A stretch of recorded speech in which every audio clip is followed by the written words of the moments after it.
कहानी के शुरू में हमें एक लड़की दिखाई जाती है जिसने नकाब पहना हुआ था और अस्तबल से घोड़ा चोरी करने की कोशिश कर रही थी। तभी उसके पास रॉबिन नाम का एक लड़का आता है और उसे पकड़ लेता है। उससे पूछता है तुम यहाँ क्या कर रही थी, और उस लड़की से उसका नाम भी पूछता है। वो बताती है कि मेरा नाम मैरियन है। मैरियन जब नकाब उतारती है तो जैसे ही रॉबिन उसको देखता है, पहली नजर में रॉबिन को उससे प्यार हो गया था और मैरियन भी उसको पसंद करने लगी थी। जिसके बाद ये दोनों साथ रहने लगते हैं। इनकी जिंदगी बहुत अच्छी गुजर रही थी। तभी एक दिन रॉबिन को चर्च की तरफ से एक खत मिलता है। उसको चर्च के लिए जंग में जाना होगा, अरेबियन के खिलाफ लड़ना होगा। अब रॉबिन भी लड़ने के लिए तैयार था क्योंकि वो बहुत अच्छा तीरंदाज था। उसको तीर चलाना बहुत अच्छे से आता था। मगर जाते हुए वो मैरियन से कहता है कि तुम मेरा इंतजार करना, मैं वापस जरूर आऊंगा। अब जब ये अरेबियन के खिलाफ लड़ रहा था, जंग में था, तो एक आदमी इस पर हमला कर देता है।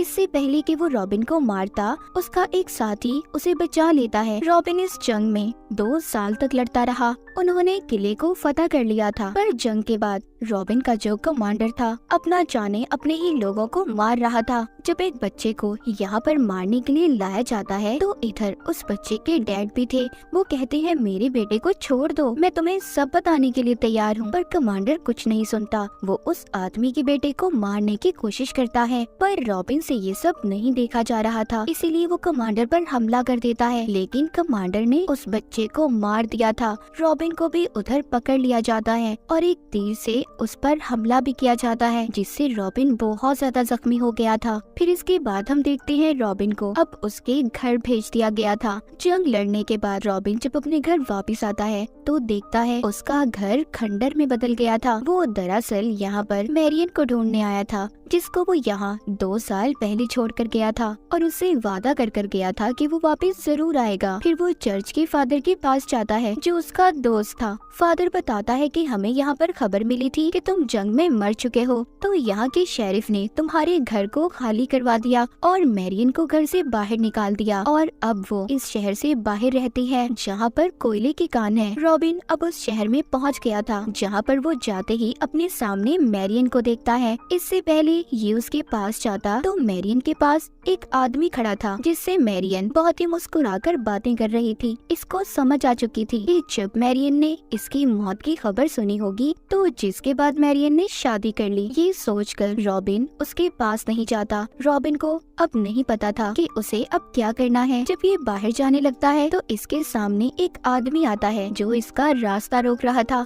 ये वही आदमी था जिसके बेटे को रॉबिन ने बचाने की कोशिश की थी। वो आदमी कहता है क्या तुम जानते हो यहाँ के जो लोग अमीर हैं वो बहुत अमीर होते जा रहे हैं और जो गरीब लोग हैं वो गरीब होते जा रहे हैं। ये बताकर वो आदमी रॉबिन को अपने साथ ले जाता है। जिसके बाद हम एक शेरिफ को देखते हैं जो इस शहर का लीडर भी था। वो सब लोगों को बता रहा था कि हमें जंग के लिए और भी ज्यादा टैक्स को बचाना होगा। यहाँ पर मैरियन भी अपने हस्बैंड के साथ थी। उसका हस्बैंड कहता है कि हम पहले भी तो इतना टैक्स देते हैं, पर इस बात से शेरिफ को कोई असर नहीं होता। यहाँ पर मैरियन को ये पता चल गया था कि रॉबिन जिंदा है। वो रॉबिन को देख लेती है। इस बात की उसे खुशी तो थी कि रॉबिन जिंदा है, पर कहीं न कहीं उसे गम भी था कि आज वो रॉबिन के साथ नहीं है, क्योंकि वो रॉबिन से आज भी प्यार करती थी। उधर ही हम रॉबिन को देखते हैं जो उस आदमी के साथ था जिसके बेटे को इसने बचाने की कोशिश की थी और इसे यहाँ के बारे में सब कुछ बताया था। वो आदमी अब रॉबिन का दोस्त बन चुका था। रॉबिन का दोस्त उसे कहता है हमें इस बात का पता लगाना होगा कि टैक्स का पैसा कहाँ से आता है और कहाँ ले जाया जाता है। तभी वहाँ पर मैरियन भी आती है जो रॉबिन से मिलना चाहती थी। जब ये उससे मिलने जाता है तो रॉबिन का दोस्त इसे रोक लेता है। कहता है नहीं, तुम नहीं जाओगे। मैं नहीं चाहता कि हमारे प्लान का किसी को भी पता चले,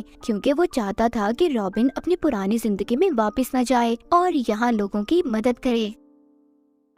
ये अब उसको और भी ज्यादा अच्छा तेज चलाना सिखाता है। रॉबिन का निशाना बहुत अच्छा था। इनका ये प्लान था कि वो सरकारी खजाने को लूट लेंगे, उसे चोरी कर लेंगे। अब ये उस जगह पर जाता है जहाँ पर सारा खजाना टैक्स का पैसा रखा जाता था। ये वहाँ पर सभी सिपाहियों को अपने तीर के निशाने से हमला करके मार देता है और फिर उस जगह जाता है जहाँ पर सभी लोग टैक्स दे रहे थे। ये वहाँ पर सबसे ज्यादा टैक्स देता है। ऐसा इसने इसलिए किया था ताकि ये यहाँ पर शेरिफ और लोगों का भरोसा जीत सके, और होता भी ऐसा ही है। शेरिफ जब ये देखता है तो वो रॉबिन से काफी इम्प्रेस हो गया था। जब ये यहाँ से जा रहा था तभी इसके सामने मैरियन आ गई थी। ये उससे कहता है, देखो हमारे दरमियान जो भी था सब कुछ खत्म हो चुका है। इतना कहकर इसका दोस्त इसे बुला लेता है। रॉबिन अब वहाँ से जा चुका था। ये अब और भी ज्यादा खजाना लूटता है और एक बैग को मैरियन के घर के बाहर भी रख देता है, क्योंकि वो जानता था कि मैरियन को भी पैसों की जरूरत थी। दूसरी तरफ हमें दिखाया जाता है कि शेरिफ का एक आदमी उसके पास आता है और उसे बताता है कि सरकारी खजाने को कोई चोरी कर रहा है। शेरिफ ये सुनकर काफी परेशान हो गया था। वो उस आदमी से कहता है कि ज्यादा सिपाहियों को खजाने की पहरेदारी पर लगा दो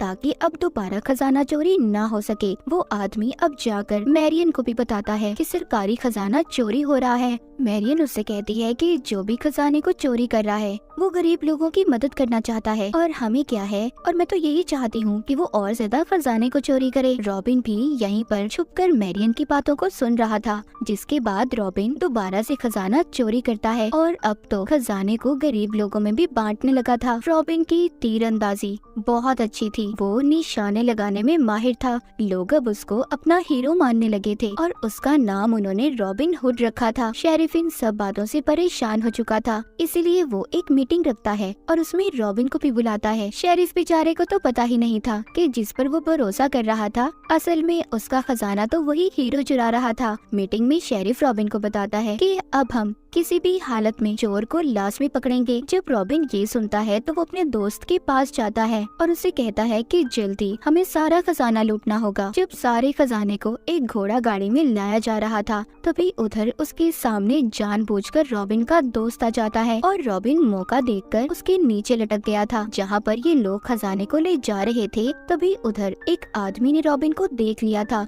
सब इस पर हमला कर देते हैं, लेकिन वो तो बहुत ही अच्छा तीरंदाज था। वो सभी लोगों को मार देता है। रॉबिन ने नकाब पहना हुआ था, इसीलिए उसे कोई भी नहीं पहचान पाता। जाते हुए एक तीर रॉबिन के पैर में भी लग गया था, पर किसी तरह से ये यहाँ से निकल जाता है। इस तरह रॉबिन की जान बच गई थी। अब रॉबिन और उसके दोस्त को ये पता चलता है कि चर्च का हेड आ रहा है, जिससे ये काफी खुश होते हैं क्योंकि ये चाहते थे कि यहाँ पर आए। शेरिफ चर्च के हेड के लिए बहुत बड़ी पार्टी भी रखता है। इस पार्टी में रॉबिन का दोस्त भी आया था, जो यहाँ से चाबियां चुराकर मैरियन को दे देता है। दरअसल ये उस जगह की चाबियां थी जहाँ पर खुफिया कागज रखे हुए थे। मैरियन वहाँ जाकर उन कागजों को ले लेती है। दूसरी तरफ जब चर्च का हेड और शेरिफ बातें कर रहे थे तभी इनके पास रॉबिन आता है, जो अपने साथ अपने दोस्त फादर को लाया था और कहता है कि इस आदमी ने आपके एक आदमी से चाबी चुराई है। ये सुनकर शेरिफ उसको मारने वाला था, पर रॉबिन कहता है नहीं नहीं, आप इसे मारिए मत, बल्कि चर्च से इसे निकाल दें। ये इसके लिए बहुत बड़ी सजा होगी। शेरिफ भी उसकी बात मानकर फादर को चर्च से निकाल देता है। ये दरअसल रॉबिन का प्लान ही था कि ये दोनों उस पर भरोसा करें, और होता भी ऐसा ही है कि दोनों अब रॉबिन के सामने ही बातें करने लगते हैं। रॉबिन को पता चलता है कि ये इंग्लैंड के राजा को मारकर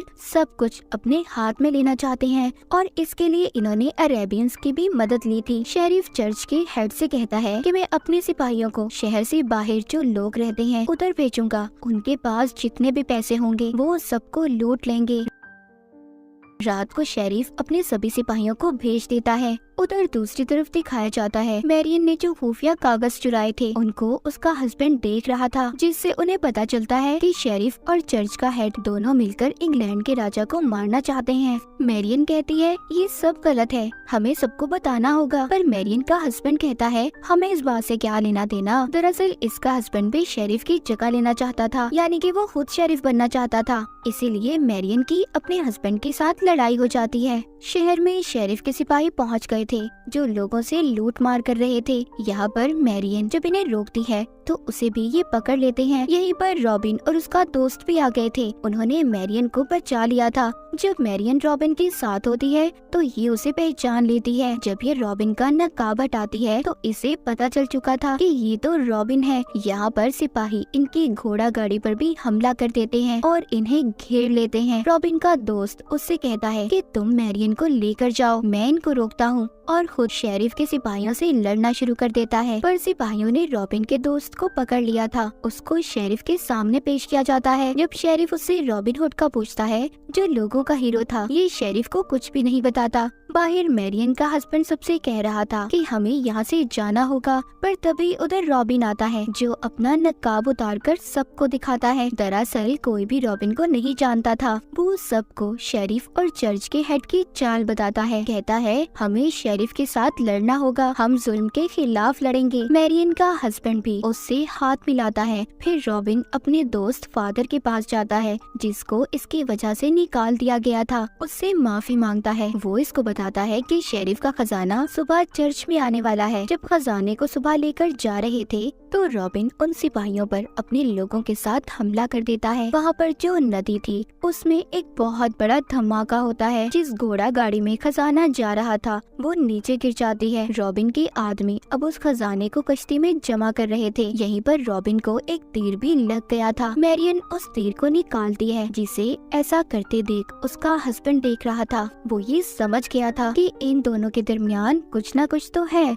इससे पहले ये कुछ कहता तभी एक आदमी इस पर हमला कर देता है और अब रॉबिन हुड अपने लोगों से कहता है कि खजाने को पाने के रास्ते तुम जंगल में ले जाओ। इसके बाद मैरियन अपने हस्बैंड के पास आती है पर वो उससे नाराज था, उसको जाने का कहता है। उधर रॉबिन देखता है कि शेरिफ के सिपाही उसके लोगों को मार रहे हैं, इसीलिए वो अपना नकाब हटाकर सबके सामने आ गया था। तभी शेरिफ के सिपाही उसे पकड़कर शेरिफ के पास ले गए थे। शेरिफ उसे देखकर बहुत गुस्से में आ गया था क्योंकि रॉबिन ने उसे धोखा दिया था। ये उसे मारने लगता है पर यहाँ पर शेरिफ के जो सिपाही थे उनमें से एक शेरिफ पर हमला कर देता है क्योंकि ये रॉबिन का दोस्त था जिसने सिपाहियों वाले कपड़े पहने हुए थे। वो आजाद हो चुका था। ये दोनों शेरिफ पर हमला करके उसे मार देते हैं और यहाँ से बाहर निकल जाते हैं। रॉबिन के लोगों के पास अब खजाना था। वहीं पर हमें मैरियन के हस्बैंड को भी दिखाया जाता है जो कि शेरिफ बनना चाहता था। चर्च के हेड ने उसे शेरिफ बना दिया था। वो सब लोगों को जमा करके रॉबिन का पोस्टर दिखाता है। कहता है कि ये हमारा दुश्मन है। असल में वो लोगों को रॉबिन के खिलाफ भड़का रहा था। दूर खड़ा रॉबिन भी ये सब देख रहा था और तीर चलाकर अपने पोस्टर पर जो मैरियन के हस्बैंड ने पकड़ा हुआ था वो दीवार पर जाकर लगता है। इसका मतलब ये था कि रॉबिन हुड ने उसके चैलेंज को मान लिया था और वो ये था कि वो रॉबिन हुड को पकड़ कर दिखाए। रॉबिन और उसके लोगों ने शेरिफ और चर्च के हेड का प्लान फेल तो कर दिया था पर रॉबिन जानता था कि ऐसा दोबारा फिर होगा, मगर रॉबिन इन सब चीजों के लिए पहले ही तैयार था। और इसी के साथ रॉबिन हुड की ये कहानी यहीं पर खत्म हो जाती है।